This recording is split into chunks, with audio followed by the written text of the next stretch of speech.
شايفين طلعت حلوة ازاي ومستوية؟ بجد جميلة قوي، جربوها ومش هتندموا. شايفين الجبنة الموتزاريلا؟ طعمها في منتهى الجمال. جربوها وان شاء الله هتدعولي. السلام عليكم، ازيكم حبايبي؟ هنعمل النهاردة فطاير الطاسة، ما فيهاش مقادير خالص، طريقتها سهلة جدا. معايا كوبايتين دقيق، معايا رشة سكر، رشة ملح، ومعايا مية عادية جدا من الحنفية. عجنتها بالطريقة دي. هي خدت مني كوباية الا ربع مية، انا عملتها لك بكوبايتين. كوبايتين الدقيق عملوا معايا 5 فطاير.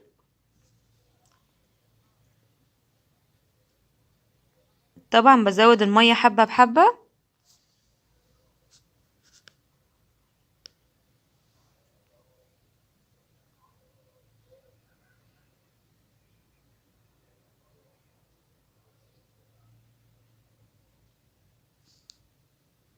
نزلت بقى بيها على الرخامة علشان اخد راحتي في العجين. تمام كده، انا بحب اعجن على الرخامة علشان اديها مساحتها ان انا اعرف اعجن فيها كويس جدا وتطلع ناعمة معايا، واعرف هي عاوزة مية ولا لا. تمام. زي ما انتوا طبعا متعودين عليا، انا بحب اعجن على الرخامة. بتعجني فيها ما تقلش عن 10 دقايق او 5 دقايق بعد ما تلميها. تمام. تمام كده اهي. دنيتنا نعم فيها على الرخامة اهي، بدأت تنعم معايا بس لسه طبعا. لغاية ما تلم كل اللي في ايدي ده يبقى هي كده خلاص. شفتي ايدي خلاص ما بقاش فيها حاجة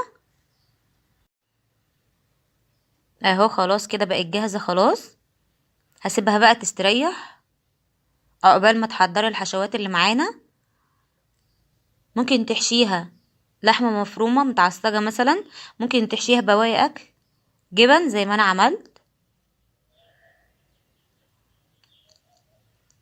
غطيتها بأكياس التلاجة كده شوية عقبال ما حضرت الحشوات اللي معايا.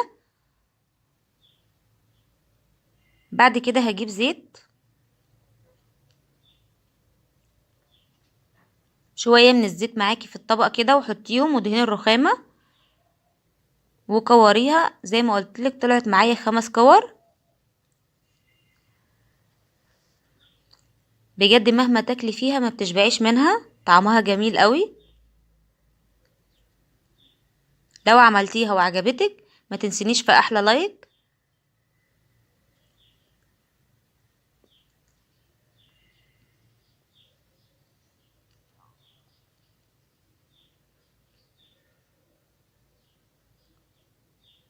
تمام كده زي ما قلتلك، طلعوا معايا 5 كور متساويين. بحاول اسويهم.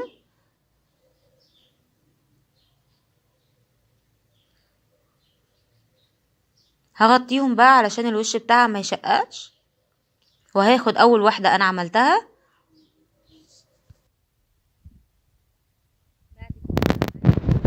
جبنة موتزاريلا، معايا جبنة مثلثات، ومعايا كمان بانيه وطماطم وفلفل. تمام.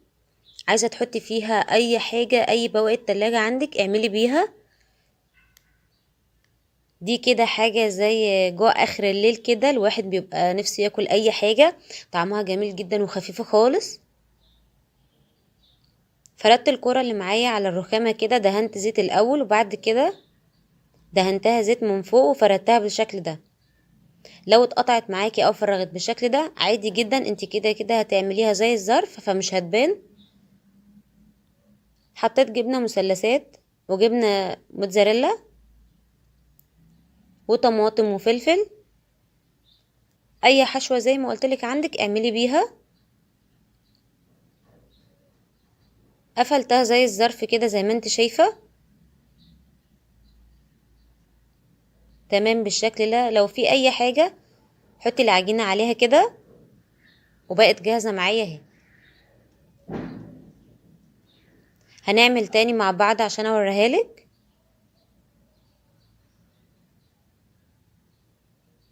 دهنت زيت بعد كده فردتها. عايزة تفرديها بالنشابة تفرديها بايدك براحتك، انت بتاخدي كده من جوه على بره. طلعي العجين من جوه على بره بالشكل ده زي ما بتفردي الفطير.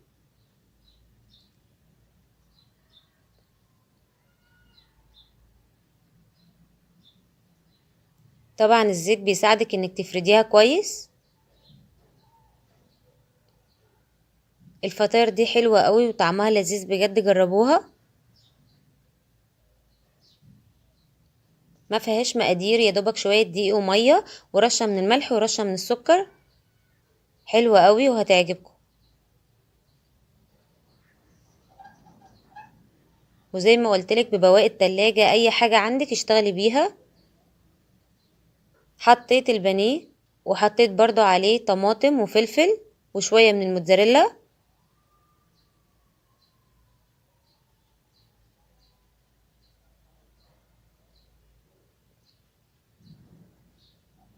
ممكن تعمليها برضو بالسكر بتبقى حلوة قوي وطعمها لذيذة برضو، او بالعسل النحل بتبقى برضو حلوة.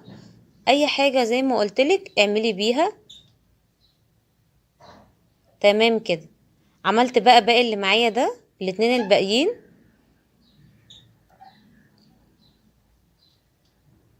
وجبت طاسة سخنة على الزيت وحطيت فيها طاسة سخنة على البوتاجاز، انا اسفة، وحطيت عليها شوية من الزيت. دهنتها زيت كده بالفرشة بس مش كتير، تمام، يا دوبك طبقة بسيطة كده. بعد كده نزلت بالفطيرة.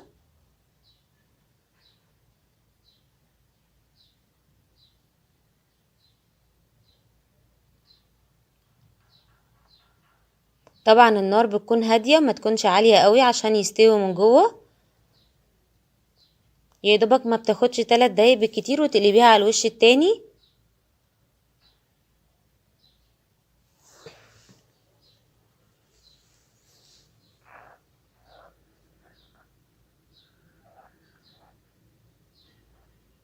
الوش اتحمر معايا كده بالشكل ده. شوفوا لونه ذهبي وحلو ازاي. اوعي تسيبيه في الطاسة وتسهي عنه. تمام اهو، لونه حلو قوي. حمرت الوش التاني وبعد كده طلعته. خلاص انا خلصت الكمية كلها وبقت جاهزة معايا اهو. حلوة قوي وخفيف جدا. مستوي من جوه اهو، حلوة قوي. شايفين الجبنة جميلة قوي. ما تنسينيش بقى في اللايك والاشتراك، طعمه بجد في منتهى الجمال. جربوه هتدعولي ويا ريت تقولي لي رأيكم. حلوة قوي وبألف هنا. وطبعا الفطاير دي بتكون قلب الفيس كلها وحلوة. حبيت اعملها معاكم، طعمها حلو قوي. ما تنسينيش بقى في اللايك والاشتراك. وفتحتها معاكم اهو من جوه. شايفين الحشوة حلوة ازاي ومستوية خالص ومورقة كمان. وبألف هنا.